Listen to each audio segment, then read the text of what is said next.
Okay అండి. దేవుని నామానికి నిజంగానే మహిమ కలుగును గాక. నేను దీన్ని ఇప్పుడే మెడిటేషన్ చేశాను కాబట్టి దీన్ని మరో రోజు పంచుకోవడం కంటే ఇప్పుడే కొన్ని విషయాలు మళ్ళీ ఒకసారి నేను దీన్ని షేర్ చేసుకోవాలని ఆశపడుతున్నాను. చూడండి, మనము 5వ వచనం నుంచెల్లి 10వ వచనము ఇది ప్యాసేజ్ అండి. ప్యాసేజ్ మనం ఎంత అద్భుతంగా తీసుకోవచ్చు. ఒక ప్యాసేజ్ అనేది ఎంత ప్రధానమైన విషయం. నేను ఈవెన్ విజయవాడ సంఘంలో అందరూ చెప్తున్నాను. ఎప్పుడైనా గాని లేఖనం చెప్పాలనుకున్నప్పుడు ఒక ప్యాసేజ్ తీసుకోండి. ఒక ప్యాసేజ్. హ్మ్. ఆ ప్యాసేజ్ లో ఉన్న దాని మీదనే దృష్టి పెట్టండి ఎప్పుడుగా. ఆ ప్యాసేజ్ లో ఉన్న దాని మీదనే ఆలోచన చేయండి. గుడ్. అంటే అప్పుడు మనకు అశోక్ ఒక ప్యాసేజ్ చదివేవాడు. అందులో 2 విషయాలని అర్థమైతే ఆ 10 విషయాల్లో 10 విషయాల్లో 10 వచనాలు చదివి మనం కొంచెం వివరించడానికి కొద్దిగా మనం కాన్సంట్రేషన్ చేస్తే అద్భుతంగా మనం చెప్పగలుగుతాం. మీ అందరిని ప్రోత్సహించడం కోసం చెప్తున్నాను ఇది. మీరు చేయగలుగుతారు. మీ వల్ల అవుతుంది. కొద్దిగా పదును పెట్టండి. మెడిటేషన్ చేయండి, ఆలోచించండి. ఓకే. నాకు 2 నిమిషాలు వచ్చినాయి. మీరు 2 గంటలు తీసుకోండి. తప్పు కాదు కదా! అవునా కదా! ఓ 2 నిమిషాలు పట్టొచ్చు. ఒకరికి 20 నిమిషాలు పట్టొచ్చు. ఒకరికి 2 గంటలు పట్టొచ్చు. సరే 2 రోజులు పట్టింది తప్ప? అదే ప్యాసేజ్ మీద దృష్టి పెట్టండి. 2 రోజులు తీసుకోండి తప్ప? వాక్యాన్ని ధ్యానించడానికి 2 రోజులు తీసుకుంటే తప్పేం కాదు కదా! సో నేనేమంటానంటే అది ఆలోచించండి. ఇప్పుడు నేను మొదటి వచనం నాకు కనిపించట్లేదు పూర్తిగా. ఓకే. ఆయన కపెర్నహూములో ప్రవేశించినప్పుడు ఒక శతాధిపతి ఆయన వద్దకు వచ్చి, ప్రభువా, నా దాసుడు పక్షవాయుతో మిగుల బాధపడుచు ఇంటిలో పడి ఉన్నాడని చెప్పి ఆయనను వేడుకుని. అంటే ఈ యొక్క వచనంలో మనం 2 వచనాల్లో చాలా అద్భుతమైన విషయాలు చూస్తున్నాం. ఒకటి, ఆయన ప్రభు దగ్గరికి రావడం అనేది ఒక గొప్ప విధేయతకు సంబంధించినటువంటి విషయం. ఏముంది అక్కడ? ఏముందండి? విధేయత. ఒక శతాధిపతి, ఒక అధికారం కలిగినటువంటి వ్యక్తి యేసు ప్రభును వెతుక్కుంటూ ఆయన దగ్గరికి రావడం అనేది అందులో ఏం కనిపిస్తుంది? నెంబర్ 1 విధేయత. రెండోది ఏం చేస్తున్నాడు? రెండోది ఏం చేస్తున్నాడంటే తన దాసుని గురించి వచ్చాడు. ఎవరి కోసం వచ్చాడు? తన కోసం వచ్చాడా? తన భార్య కోసమో, తన పిల్లల కోసమో, తన పదవి కోసమో రాలా. ఎందుకోసం వచ్చాడు? తన దాసుని కోసం వచ్చాడు.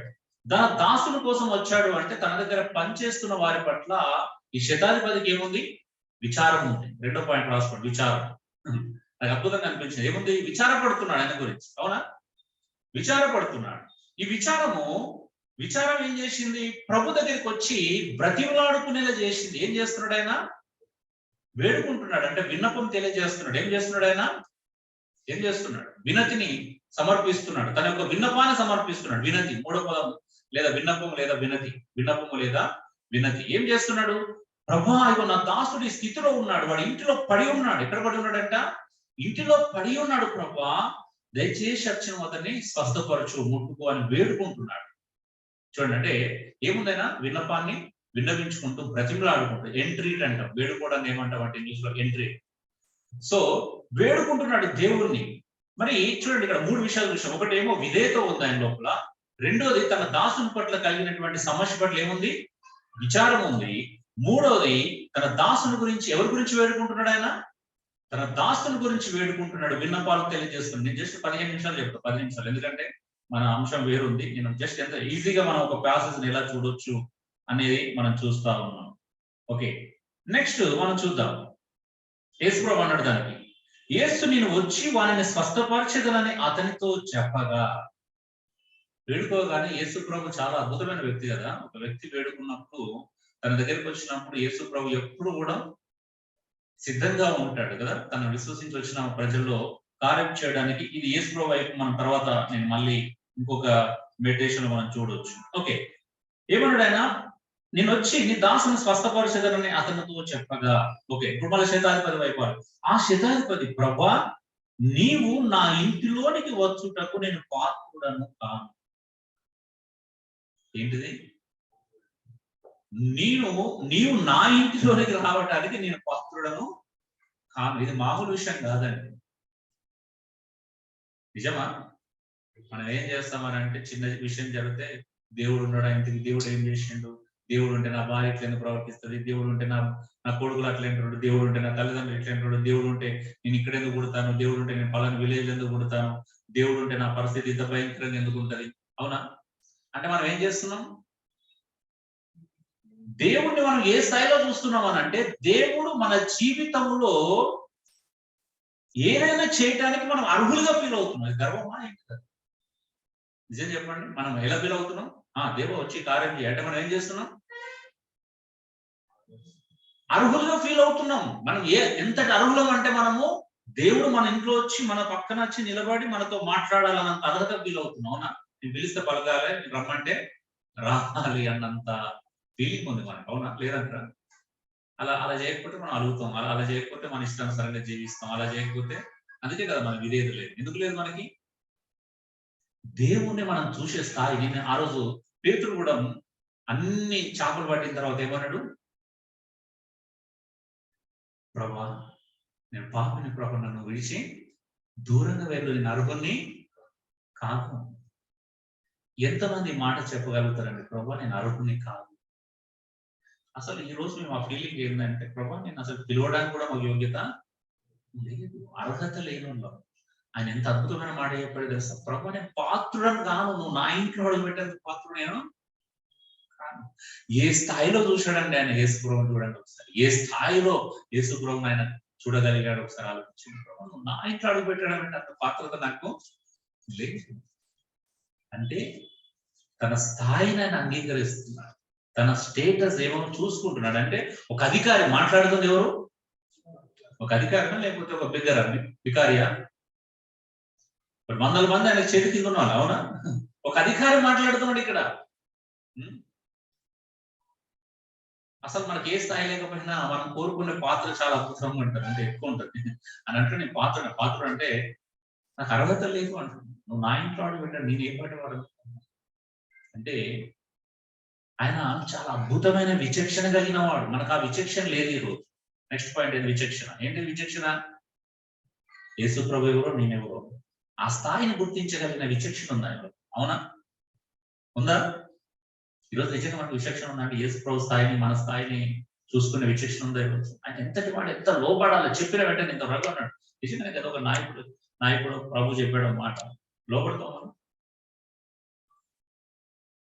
నిజంగా లోపడతామా? సంఘానికి క్షేమాభివృద్ధి కలిగించండి అని లోపడుతున్నామా? ఒకనోడు ప్రేమించుకోండి, ఒకనోడు హెచ్చరించుకోండి, ఒకనోడు బుద్ధి చెప్పుకోండి, ఒకరు అవసరతలు ఒకరు పాల్పంపులు పొందండి, సమాజం పూట మానకుండా ఖచ్చితంగా సమాజంగా కూడుకోండి. వింటున్నాం ఈ మాటలు? వినబడుతున్నాయి మనకు? అసలు మన చెవున పడ్డాయి ఇప్పుడు ఎప్పుడైనా ఇవన్నీ? యేసుప్రభు రాకడ సమీపించిన మీరు చూసిన మరీ ఎక్కువ కలుసుకోమనడా, తక్కువ కలుసుకోమనడా? ఉందా మనకు ఆ భయం? ఉందా? విధేయత ఉందా? నిజంగా విచక్షణ ఉందా? పోనీ అయ్యో, యేసుప్రభు రాకడ సమీపంగా ఉన్న విచక్షణ ఎవరికి ఉంది చెప్పండి?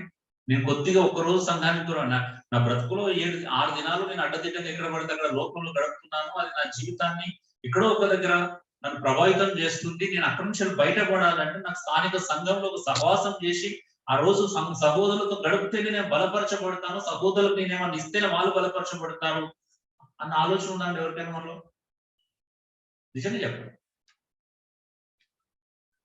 ఎందుకు లేదు?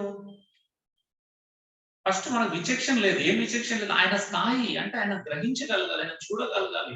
ఈనాడు ఒక అన్నరుని దేవుడు ఈ రోజు నన్ను ప్రేమించి తన కృపనిచ్చాడు, తన సంఘంలో నేను ఒక అవయవుగా నన్ను చేర్చుకున్నాడు, తన శరీరంలో నన్ను అవయవుగా ఒక గుర్తింపునిచ్చాడు. ఈ విచక్షణ ఉందా మనకి? ఉందండి? నేను యేసు ప్రభు శరీరంలోని ఒక అవయవాన్ని, ఈ రోజు నా శరీరంలో అవయవము, నా తోటి అవయవాలు నేను లేకపోతే నా తోటి అవయవాలు సఫర్ అవుతాయి, నా తోటి అవయవాలు బాధపడతాయి, నా తోటి అవయవాలకు నా వల్ల మేలు కలగదు. ఆలోచన చేస్తున్నారు ఎవరైనా? వాటి వల్ల నాకు నా వలన వాటికి మేలు కలిగించాలా? నేను ఒక యేసుక్రీస్తు శరీరంలో ఒక అవయవాన్ని దేవుడు నాకు ఒక అద్భుతమైన స్థాయిని ఇచ్చాడు. సంఘంలో ఆయన శరీరంలో ఒక స్థాయిని ఇచ్చాడు. అవునా?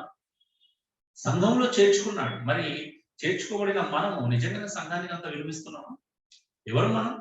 ఎవరికి చెందిన వారు? మనం బిలాంగ్స్ టు క్రైస్ట్ కదా. మనం క్రీస్తుకు చెందిన వారం. మరి క్రీస్తుకు చెందిన వారిలాగానే ప్రవర్తిస్తున్నామా? క్రీస్తుకు చెందిన వారి వాళ్ళగానే నిర్ణయాలు తీసుకుంటామా? క్రీస్తుకు చెందిన వారిలాగానే ఆలోచిస్తామా? లేదు. మనకు లోపల ఏదో ఆసక్తి ఉండొచ్చు, కానీ ప్రాక్టికల్ గా దానికి తగిన నిర్ణయం తీసుకోము. ఎందుకంటే అలా నిర్ణయం తీసుకుంటే కొన్ని ఎదుర్కోవాల్సి వస్తుంది, బట్ ఎదిరించలేము. అందుకే కాంప్రమైజ్ అవుతున్నాం లైఫ్ అంతా కూడా. విచక్షణ కోల్పోతున్నాం అంటే మీకు అనుకుంటున్నారు మీరు రైట్ అనుకుంటున్నారు. నో, నేను అస్సలు అంగీకరించను. మిమ్మల్ని ఎవరు కూడా రైట్. సంఘానికి నిర్లక్ష్యం చేయడము, సంఘానికి రాకపోవడం మీరు ఎప్పుడు కూడా నేను రైట్ అని చెప్పాలి. భరిస్తాం అంతే. నాయకులుగా దేవుడు ఓర్చుకోమన్నాడు, సహించమన్నాడు, సహిస్తాం అంతే. నేర్పిస్తూనే ఉంటాం చచ్చిపోయేంత వరకు, బతుకులాడుకుంటూనే ఉంటాం. కానీ దట్ డజంట్ మీన్ నేను కామ్గా ఉన్నాం అంటే అది రైట్ కాదు. మీరు చేస్తున్నంత రైట్ అని కాదు. ఎవరు చేసింది రైట్ కాదు. ఎందుకంటే క్రీస్తుని, సంఘాన్ని ఎప్పుడు కూడా ఒక క్రీస్తుని ప్రేమించేవాడు సంఘాన్ని నిర్లక్ష్యం చేయలేదు. హైలీ ఇంపాసిబుల్ అది. మనం అసాధ్యం అంటే సాధ్యం కాని పనులు చేస్తున్నాం అంటే దాని అర్థం ఏంటి? చేయకూడని పనులే కదా. ఆలోచించండి. ఈ రోజు మనకు ఆ విచక్షణ ఉండాలని నేను ప్రభు యొక్క శరీరం ఒక సంబంధం లేని వ్యక్తి అండి. ఇక్కడ ఎవరు మాట్లాడుతున్నాడు? ఇక్కడ మనం ఎవరు? మనకంటే శతాధిపతి కంటే మన స్థాయి వేరు కదా. తర్వాత శతాధిపతి సంఘంలో చర్చ కూడా ఉండొచ్చు. బట్ అప్పుడు ఇంకా చేర్చబడలేదు కదా, ఇంకా రక్షించబడలేదు. ఒక రక్షించబడిన వ్యక్తి మాట్లాడుతున్నాడు, నువ్వు నా ఇంట్లోకి వచ్చిన పాత్రుడని కాను. అలాంటి పాత్రను కానీ మనకి ఈ రోజు దేవుడు ఒక ఉన్నతమైన స్థాయిని ఇచ్చాడు. పరలోక రాజ్యానికి మనల్ని వారసులుగా చేసుకున్నాడు. పరలోకంలో మనకు ఒక స్వాస్థ్యాన్ని ఏర్పాటు చేశాడు. మనం తీసుకెళ్లి దేవుడు కుడిపార్శ్వన కదా, తన కుమారుడిన క్రీస్తు పక్కన మనం కూర్చుండబెట్టుకున్నాడు. ఆ స్థాయి నీకు అర్థం కాలేదు అని అంటే ఇంకా మిమ్మల్ని ప్రపంచంలో ఎప్పుడు అవసరం. మీ స్థాయి మీకు తెలియట్లేదు. మీ స్థాయి అది ఆ స్థాయి నువ్వు ఎంత గ్రహిస్తే నువ్వు అంత హంబుల్ అవుతావు, అంత దీనత్వంలోకి వస్తావు, అంత తగ్గిపోతావు, అంత ప్రభుకు లోబడతావు. చావడానికి కూడా నువ్వు వెనకాడగలుగుతావు ప్రభుకు. ఈరోజు చిన్న చిన్న అవమానాలు, చిన్న చిన్న విషయాలకి మనం కాంప్రమైజ్ అయిపోతే రేపు ప్రభు కోసం ఏం నిలబడతామని చెప్పండి. సో నిజంగా ఆ విచక్షణ ఉండాలి మనకి. నేను పాత్రుడని కాను ప్రభు, నా స్థాయి అది కాదు. ఇంకొకటి ఏమన్నాడు? నువ్వు మాట సెలవు చాలు, నువ్వు వచ్చేంత పాత్రత నాకు లేదు, ఒక మాట సెలవు నా దాసుడు బాగుపడుతున్నారు. ఎంత విశ్వాసం. తర్వాత ఏంటి? విశ్వాసం. ఎంత విశ్వాసం అండి, ఏ స్థాయి విశ్వాసం అండి. ప్రభా నువ్వు నా ఇంట్లో అడుగుపెట్టే అర్హత నాకు లేదు, ఒక మాట చెప్పు ప్రభా, నీ మాట అడిగి చెప్తే జరిగిపోతుంది. ఎంత అద్భుతమైన విషయం అండి, ఏం విశ్వాసం అండి. సో విశ్వాసం అనే మాట చూసాం. ఇంకేం చెప్తున్నాడు? నేను కూడా అధికారం నాకు లోబడిన వాడను, నా చేతి క్రింద కూడా సైనికులు ఉన్నారు. ఒకరు పొమ్మంటే పోను, ఒకరు రమ్మంటే వచ్చును, నా దాసు నీ పని చేయమంటే చేయును అని ఉత్తరం ఇచ్చాను. దేని గురించి మాట్లాడుతున్నాడు?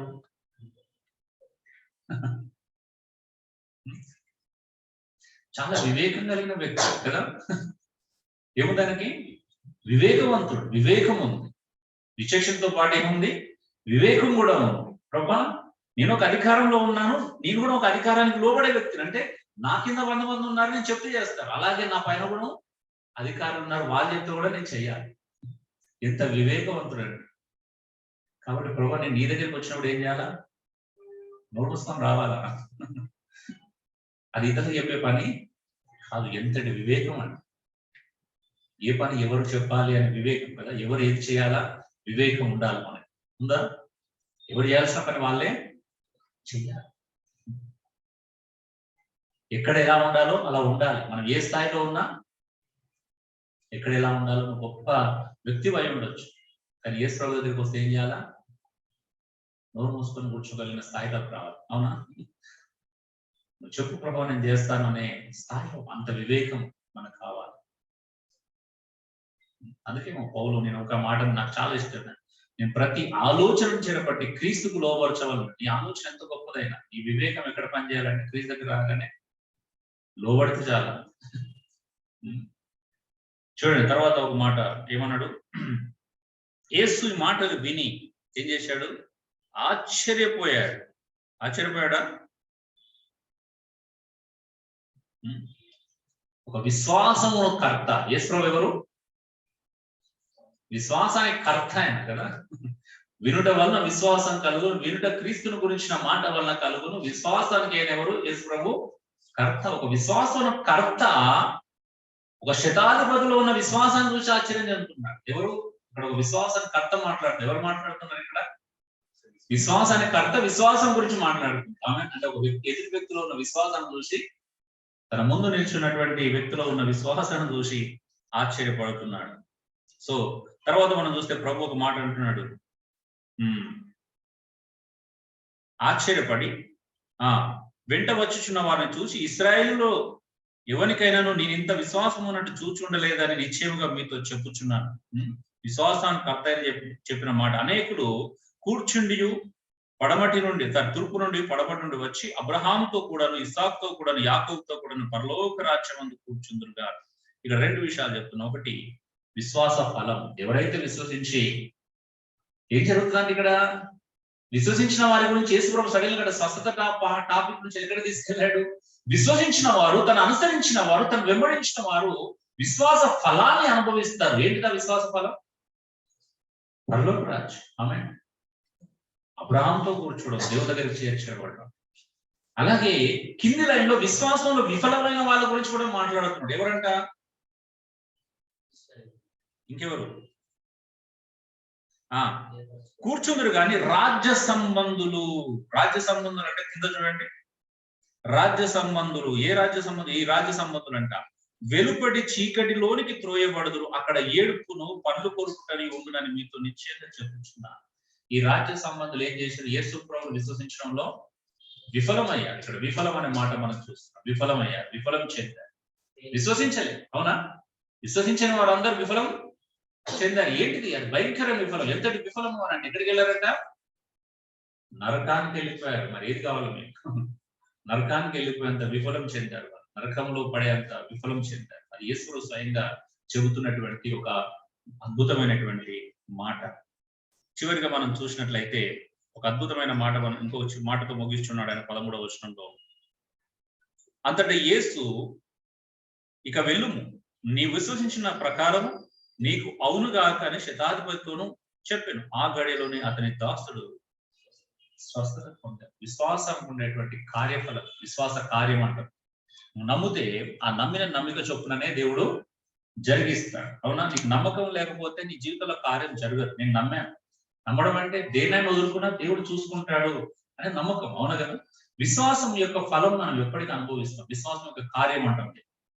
విశ్వాసం యొక్క ఫలము పరలోకంలో మనం ఎప్పుడు చూస్తూనే ఉంటాం. అది పర్మనెంట్ ఫలం, శాశ్వతమైన ఫలం.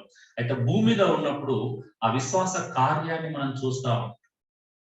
వీళ్ళు నువ్వు నమ్మావు కదా, విశ్వసించావు కదా, నా మాట సెలవిస్తే నీ దాసుడు స్వస్థపడతారని నమ్మావు కదా, వెళ్ళు. అలాగే జరుగు. ఆమె ఆ గడిలోనే ఆ దాసుడు స్వస్థ పొందాడు. తర్వాత వెళ్ళి ఆ శతాధిపతి విచారణ చేస్తాడు. మనం కదా ఏం చేస్తాడు? నెక్స్ట్ విచారణ. నా దాసుడు ఎప్పుడు స్వస్థత పొందాడు అనగానే ఎగ్జాక్ట్లీ అదే టైంలో ఇక్కడ టైం మ్యాచ్ అయింది. అద్భుతమైన విచారణ కదా. ఎంక్వైరీ చేశాడు, విచారణ మ్యాచ్ అయింది. మ్యాచ్ అయిపోయి షాక్ అవుతాడు. ఆహా, ఏం అద్భుతం. అప్పుడు ఉంటదండి నిజమైన జాయ్ కదా. ఎస్, అదే టైంలో నా దాసుడు స్వస్థపడ్డాడు. ఏం జాయ్ అనిపిస్తుంది. మరి మన జీవితంలో మనం చూసి నేను 5-10 పాయింట్లు చెప్పాను షార్ట్ టైం. సో జస్ట్ ఆ ప్యాషన్ చూడగానే నాకు కరెక్ట్గా వచ్చేస్తున్నాయి ఆలోచన. అంటే ప్రభు ఎంత అద్భుతమైన వ్యక్తి అండి. ఎవరెవరో ఆయన గౌరవించడం మన సమాజంలో చూస్తాం, బైబిల్లో చూస్తున్నాం. ఎవరెవరో వచ్చిన సాష్టపడం, వేడుకోవడం చూస్తున్నాం. మనకెందుకంటే అంత లేదు. అదే వినమ్రత, అదే వినయం, అదే విధేయత, అదే విశ్వాసం, అదే విన్నపం, అదే వివేకం, అదే విచక్షణ, అదే విశ్వాస ఫలం, అదే ఇంకా విశ్వాస కార్యం. ఆ విశ్వాసానికి అర్థ అయినటువంటి యేసు ప్రభు మీద మనం ఎందుకు కలిగి ఉండట్లేదా మీరు ఆలోచించుకోవాలి. ఎందుకంటే నేను నిజంగా చెప్తున్నాను, యేసు ప్రభుని ప్రేమించేవాడు దేనికి భయపడు, ఎవరికి భయపడు. ఆమె భయపడతారండి? ఎవరికి భయపడు, దేనికి భయపడు. ఎవరో ఏదో అనుకుంటారని ఎప్పటికీ కూడా ఫీల్ కాదు. యేసు ప్రభు పట్ల విశ్వాసం నాకు అంత బలాన్ని, ధైర్యాన్ని, అంత మొండితనాన్ని కూడా ఇస్తారు. బయట సమాజానికి అది మొండితనం, కానీ అది విశ్వాసం కదా. మనకేంటిది? అది విశ్వాసం.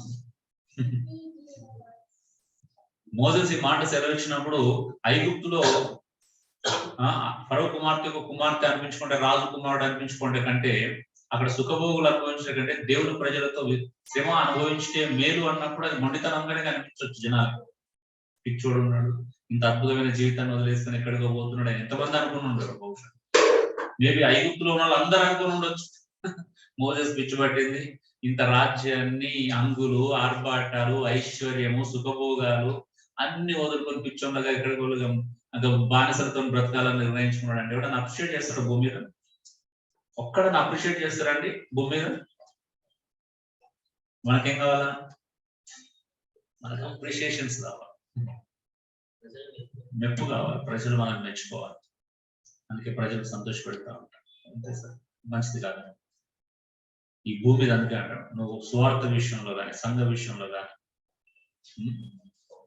ఏ విషయంలో ఎవరు సంతోష పెట్టాలా? క్రీస్తుని మాత్రం. పౌలు అన్నాడు అందుకే కింది మాట ఒక మాట అంటారు కదా, గలతిలో మన రఘు చెప్పినటువంటి విషయంలో ఒక మాట ఉంటుంది. ఏమన్నాడు?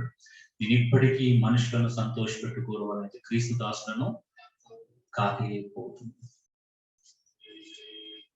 ఒక్కసారి పరీక్షించుకోండి, నిజంగా మీరు యేసుక్రీస్తుకు దాసులు కావాలనుకుంటున్నారా, మనుషులను సంతోష పెట్టారు? రెండు ఒకే ఊరలో ఉంటే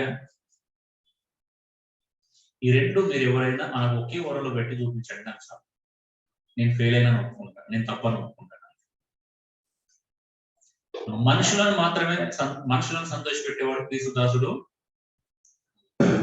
క్రీస్తు దాసుడు అయిన వాడు మనుషులను ఎప్పటికి కూడా సంతోష పెట్టలేడు. అంటే వాళ్ళ సంతోషం కోసం ఏం చేయలేడు. మన బ్రతుకు వాళ్ళు ఇతరులు కొంతమంది సంతోషించవచ్చు, కానీ పర్టికులర్ వాళ్ళు సంతోష పెట్టడానికి ఏమి చేయలేదు. So that is up to dear brothers and sisters. మీరు ఇంకా మనం ఇంకా వెనక్కి వెళ్తున్నాం ముందుకు వెళ్తున్నాం చెక్ చేసుకోవాలి. మనం చాలా ఎదుర్కోవాల్సి ఉంటుంది. దయచేసి ఎస్పెషల్ గా ఆన్లైన్ లో ఉన్న వారందరూ దయచేసి ఆలోచించుకోండి. మ్యాక్సిమం స్థానికంగా ఉన్న వాళ్ళు రావడానికి ప్రయత్నం చేయండి. కొంతమంది అక్కడ కూడా మీరు నేను ఏమంటానంటే మీకు అందరికీ సలహా ఇస్తున్నాను, క్లోజ్ చేస్తున్నాను. కాబట్టి క్రీస్తును ప్రేమించడం నేర్చుకోండి, క్రీస్తును అత్యధికంగా అభిమానించండి, ఆయనకు లోబడండి, సర్వస్వంగా భావించండి. లేకపోతే మీరు సరైన నిర్ణయాలు తీసుకోలేదు. ఇవన్నీ మనం చూడాలి.